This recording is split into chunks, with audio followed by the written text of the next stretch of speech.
Good morning. It's Michelle. I'm on my way to the Goodwill, and I wanted to take you with me. I thought it'd be fun to go together this time, and hopefully we'll find some good stuff. As per usual, I am looking for some good books. I'm looking for tops because, let's face it, a girl can never have enough tops. And I'm looking for the plates that I am now collecting, the Courier and Ives plates, and well, even some entertaining wear. Entertainment wear? I don't know what you call it, but basically, I know you're thinking, wait, what? Okay, you're not supposed to have anybody over right now. I know, but dreaming of the time when I can is all that's keeping me going, if you want to know the truth. That's what's doing it for me right now. So here she is, my favorite Goodwill.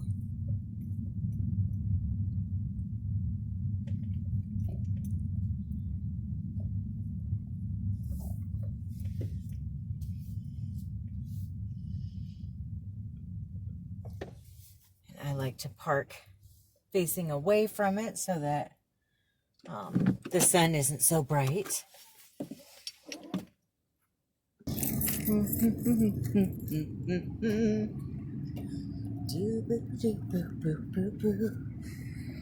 Okay, I am done. Oh, hold on. I am done at the Goodwill, and it went really well. It was very quiet in there. What day is it today? It's Thursday. I usually go on Wednesdays or Mondays, and it's so busy, but not today. Today it was very quiet, and today was very quiet and slow. So that was nice. I waited in line for maybe 5 minutes. So that was really wonderful. I'm excited about some of the items I got. I found 2 books, both books that I'm excited about reading. Just fascinating looking books. And then, hold on. Oh, shoot. Okay. And then, I'll move on with your life, buddy. The guy behind me is mad because I didn't go through a red light.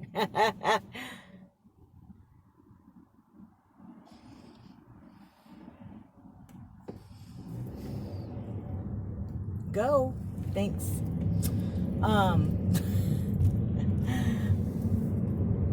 Wow, he followed me. He just ran a red light so it was one of those ones with the blinking turning signal, and so it had been yellow when the person before me went through it. So I went ahead and stopped because by the time I got up there, it was red. Well, then it was a regular green light. And by the time I was able to go through it, it was yellow. And it turned red as I was in the intersection. And the guy behind me went flying by and got right up on my butt and then flew around past me. It's so dramatic. It's like, now he's stuck at a red light anyway. It was like, was it really worth getting stuck at a red light? Did you get where you were going faster? I don't think you did, but that's just my opinion. I'm really excited though. I found some clothes that were what I was looking for. Brad has been needing some long sleeve shirts, and I found him this long sleeve shirt that has like a hoodie on the back, and I think he's gonna love it. And it looks brand new. Of course, honestly, everything I buy looks new, or I wouldn't get it. But it's usually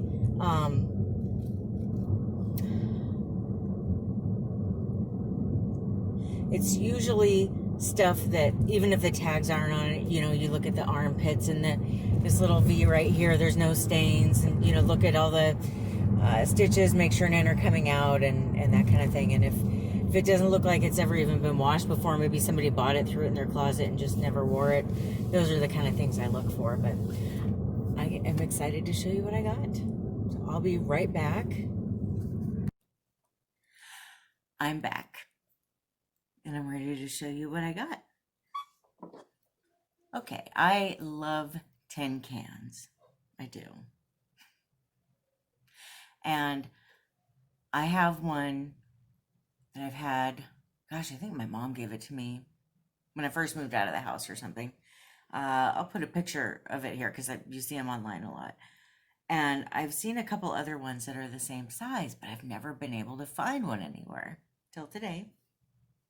I got this one. Isn't this great?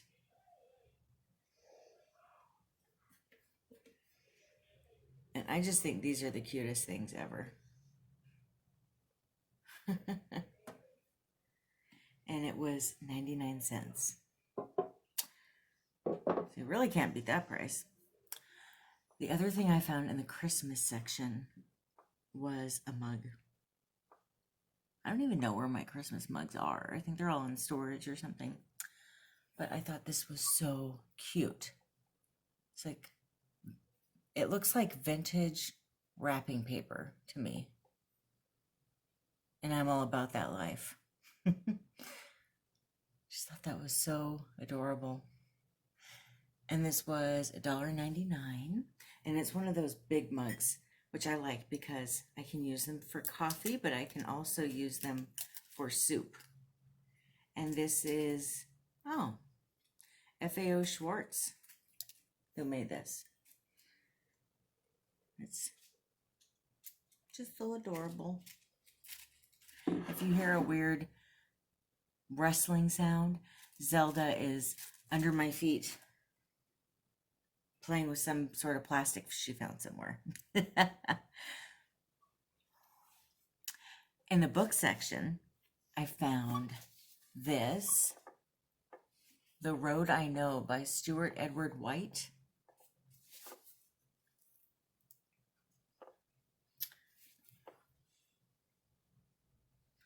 And apparently someone named Ethel Hoel used to own it.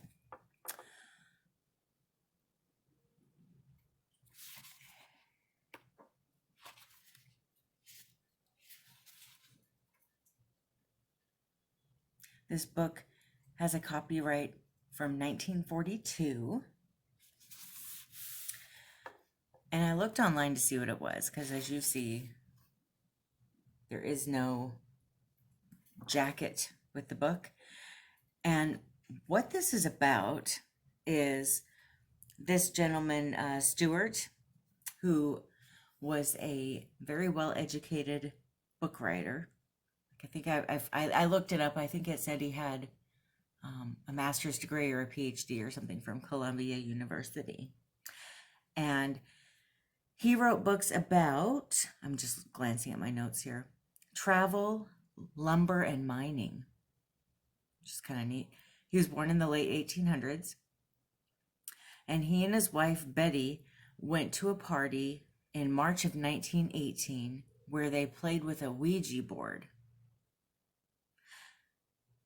When I saw that, I immediately thought, oh, this book sounds interesting, right? Well, apparently, when they played with the Ouija board, she began receiving messages, and she became a medium. And she got messages from spirits that call themselves the Invisibles. And they answered a series of life's big questions. And she ended up passing away in 1939. And after her death, she kept bringing messages to him through a medium that he met. And I just thought that sounded like a really fascinating book. I find Ouija boards to be super creepy. I would never, ever, ever play with one or touch one, but it's just kind of fascinating to me. It reminds me of, well, there's that movie, shoot, what is it called? That movie about the Ouija board that really just scared the ever-loving daylights out of me when I was a little girl. I'll put the name of it up here. And then there's that other movie, White Noise, with Michael Keaton, where he doesn't play with the Ouija board, but he starts talking to spirits from the other side, and like all these terrible, creepy things start happening. So I just find it kind of fascinating, but it's not something I want to delve into myself.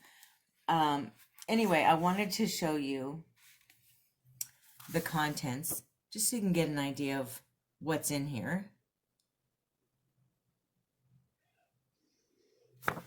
And I just thought it'd be kind of fascinating to read it.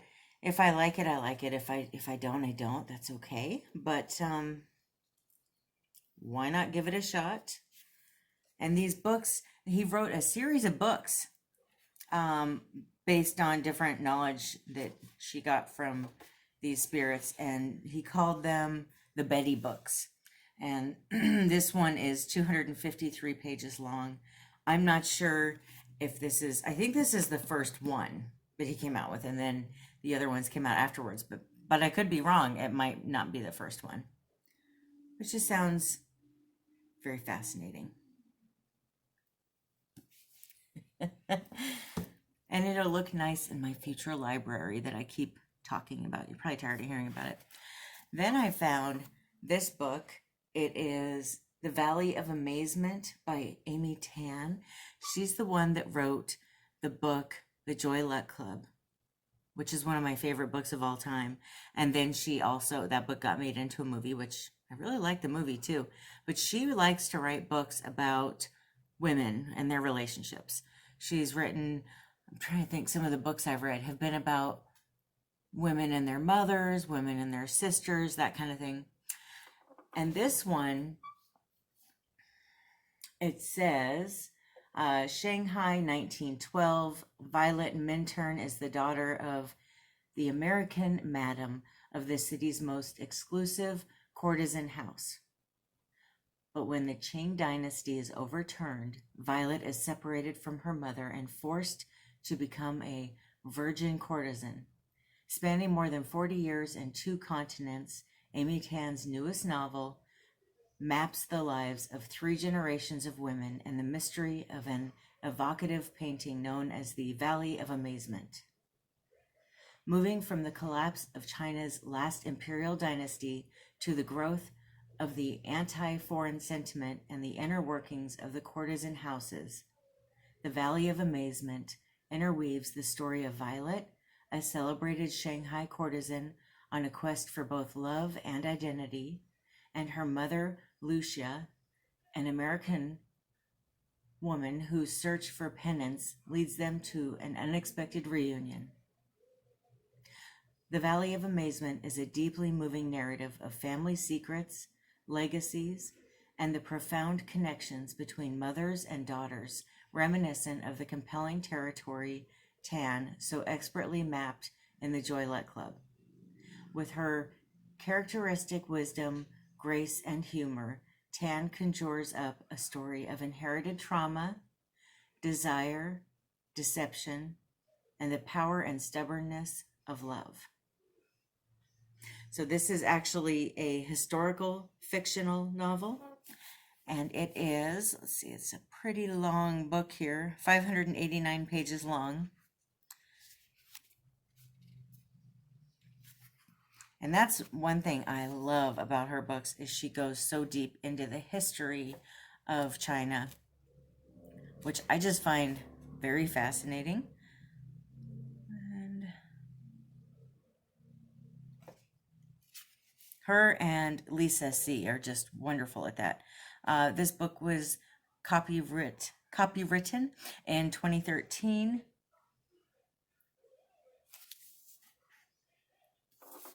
And I just thought that that was really fascinating. I'm kind of interested in the idea of inherited trauma,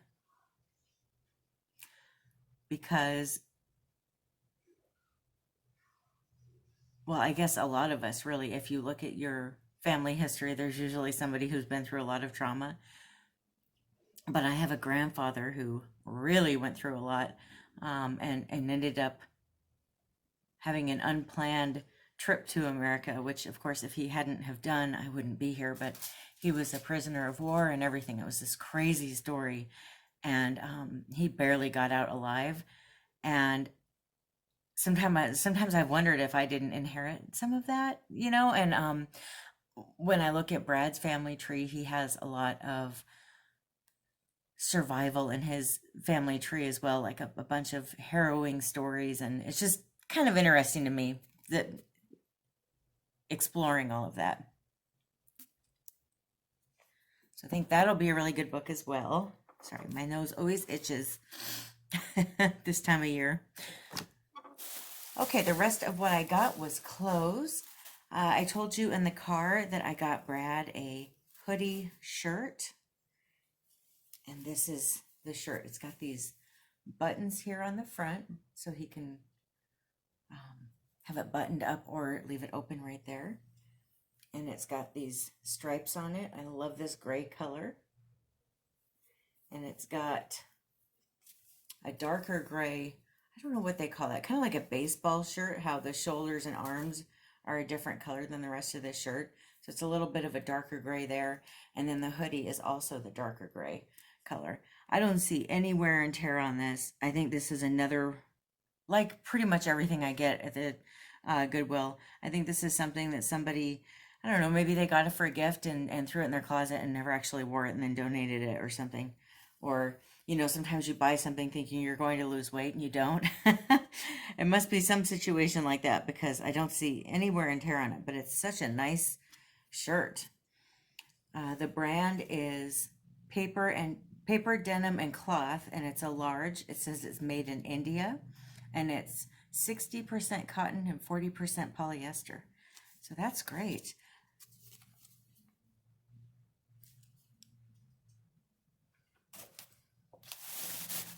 That is just great. Like, why am I saying that? That's so great that it's cotton and polyester. Like, what am I talking about? I don't even know. And then the last 2 times I've gone in there, I have found Simply Vera Wang shirts. And I really like them. They're really soft and they're comfortable.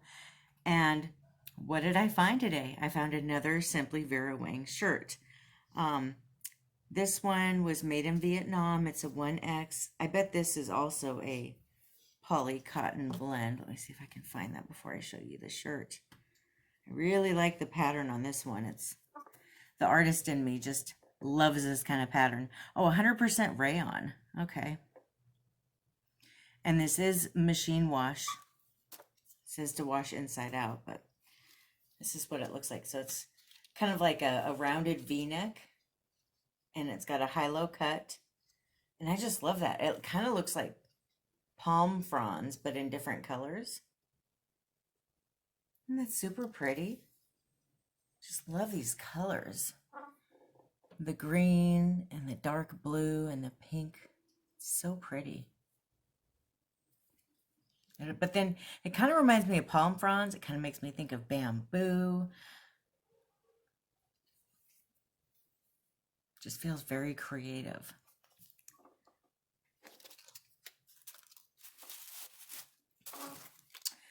And I keep finding these clothes, and I want to wear a black tank top under it, and I don't own a black tank top, which is just bizarre and irritating at the same time. I found this one. Looks brand new to me. Just needs to be washed. And it's got the adjustable straps on it. It's got spaghetti straps. So I could either wear a black bra or a strapless bra under whatever I'm wearing, but I probably would wear it with one of those, you know, real gauzy flowing tops that I got. And it does have one of those built-in bras inside of it. It's 95% cotton and 5% spandex, made in Bangladesh. It's Oscar de la Renta. And a double XL. And I got this for $2.25. So I'm not complaining for a brand new Oscar de la Renta tank top. Yeah, I'll take that.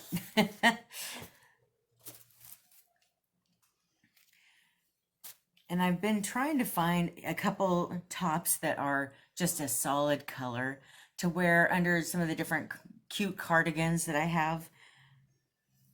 And this one, it's Faded Glory, which is Walmart brand. And I try to stick with more name brand stuff in case I decide to resell it on eBay or something. But this one, I really like the color. It's an extra large, and I think I'm just going to wear it. I'm not going to try to resell it or anything. It is made in Nicaragua. It's 60% cotton and 40% polyester. I got it for $1.50, but I love this color. Isn't that pretty? It's got like that heather wash to it, but then it's this beautiful plum color. And I really like it. And I could actually wear this under that plum colored, it's kind of a plum, dark pinkish color top that I had got the last time I went to the Goodwill, that real flowy top. This actually really almost matches that color. So I could wear it under that, but I've got so many cardigans and sweaters that I want to try to wear a t-shirt under cardigans and sweaters all the time. Well, especially even sweaters, because if I get hot, which is bound to happen, then I have something under it and I can take it off. I don't have to sit there sweating and going nuts the whole time. So I figured, well, shoot, for $1.50, I couldn't get it at Walmart for that price. Then I found this cute, it's kind of like a cardigan, but it's short sleeved and it's real lightweight and it's extra large, made in the Philippines. The brand is Apartment 9. And it's got these little, what do you call these? They're like flutter sleeves.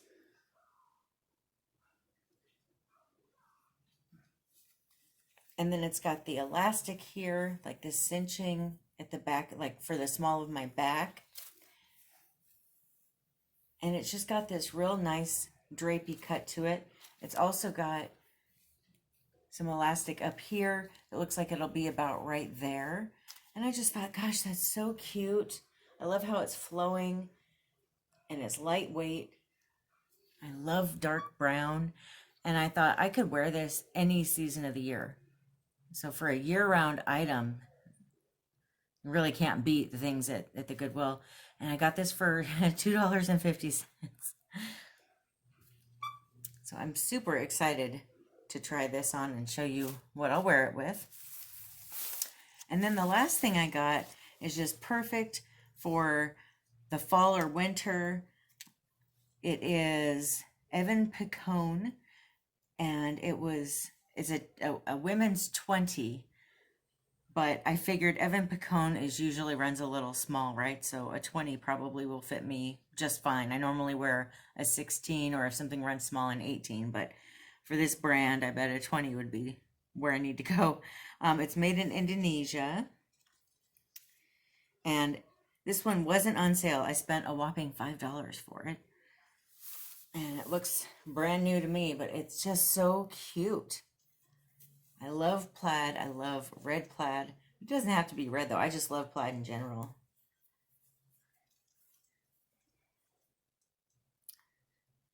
But it's the red, black, and white plaid with a little bit of yellow in it. So we'll see how that looks on, but I just think it's so stunning.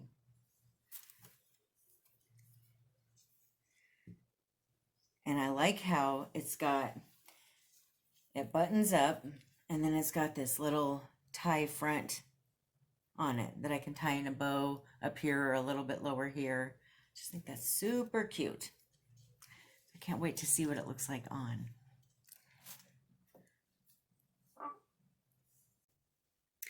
Here is the black tank top I've got some black jeans on. These are Rockstar jeans from Old Navy, which I happen to absolutely love. And then I'm just going to show you, and to give you an idea of what I plan on wearing this with. It's more of a underneath things piece. I'm not going to be out in public like this. Maybe at home, but not out and about. I'm going to put on the other top that goes with it. I've got the red plaid top with it. Isn't this fun? It's got the little tie here, so I don't have to have it in a bow. I can leave it like this.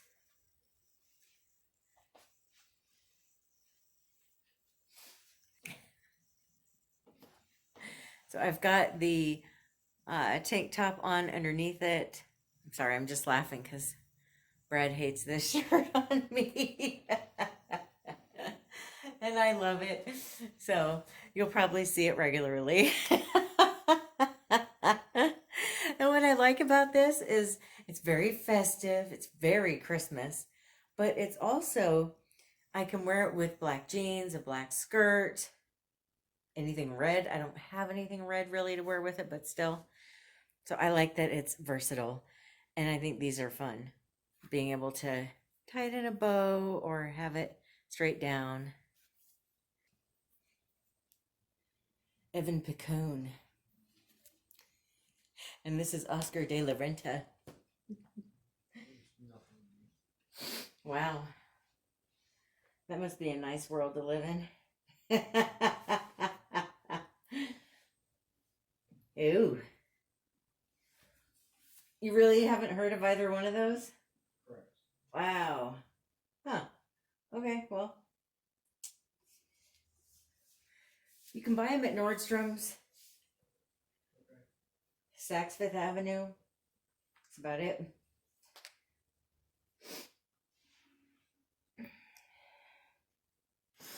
I've got my purple t-shirt on.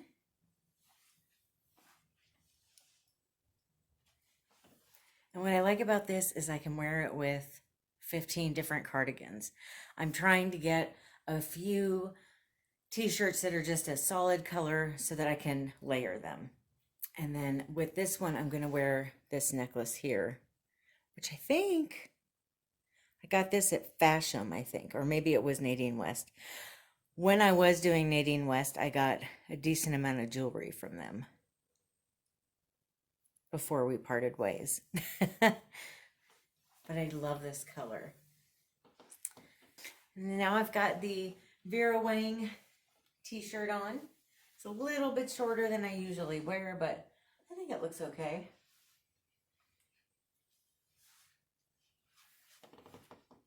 What does Brad think of this one? You like it? Okay. I really like the colors and the pattern on here. And it feels like it's something that, I mean, it's kind of winter and fall looking, but it almost feels like I could make it work in other seasons as well, as if I put like white capri pants on with it and like pink earrings or something. Okay, and then now I've got the short sleeved cardigan on. Oh, I really like this. It's got that fun flowy look that you know I love. Now, if I really was a different person, if I wasn't me, I could take this and tie it in a knot here, but I'm not that girl. So I won't be doing that, but I could do it if I wanted to. Or if you get something like this, you could do that. I like that it's long and flowy, but it's still kind of fitted with the elastic back here. And I don't know if you remember this top. This is one of the Vera Wang tops that I grabbed the last time or the time before that I went to the Goodwill. And I like wearing long necklaces. I just feel like they look really nice. They just kind of have an elongating look to an entire outfit. And this one I got at Torrid. I might have mentioned this before. I got it on a clearance rack at Torrid, and I wear it all the time. That's always a bonus, right? But I think this would be cute even with a dress, or like this with jeans and a t-shirt. I feel like it's something that would be a good capsule wardrobe kind of item. Especially if you're thinking about traveling or anything. Well, if you're dreaming of traveling, I don't know if anybody's really doing a lot of traveling right now, but if you're planning on traveling, a light sleeve cardigan like this might be nice for layering, and you could put it over tank tops, shirts, dresses, long sleeve shirts, turtlenecks, whatever. I mean, it would literally go with everything. So, and it would dress up something casual if you're going to dinner or something. So I've never really thought about looking for short sleeved cardigans like this, but now I will, because I just absolutely love the way this looks. And it's nice and thin too. So it adds a little bit of warmth, but it's not overwhelming. So if you're suffering from hot flashes, which many of you know I recently had like a little bout with them, luckily that seems to be over, but I know what that feels like, so I would recommend something like this instead of, you know, a sweater material long sleeved cardigan, just something like this to kind of layer and warm yourself up when it's cold out, but not overdo it. Let me know what you thought of the clothes that I tried on, and I'd love to know if you read either of the books that I got, what you think of them. What do you think about the whole Ouija board thing? Are you with me? Would you never ever play with one, or have you played with one? It's an interesting subject. No judgment if you have or you do. I just, I find them kind of scary and creepy, so I wouldn't play with one, but it's always fascinating to hear other people's experience if they do or have played with Ouija boards. Thank you so much for watching. If you haven't already, please go down here and give me a like and a subscribe, and please go even further down to where that bell is and give me a and hit the notification bell. That will let you know when I post videos. Thank you so much for watching. I hope that you have a wonderful rest of your day. I love you. Bye.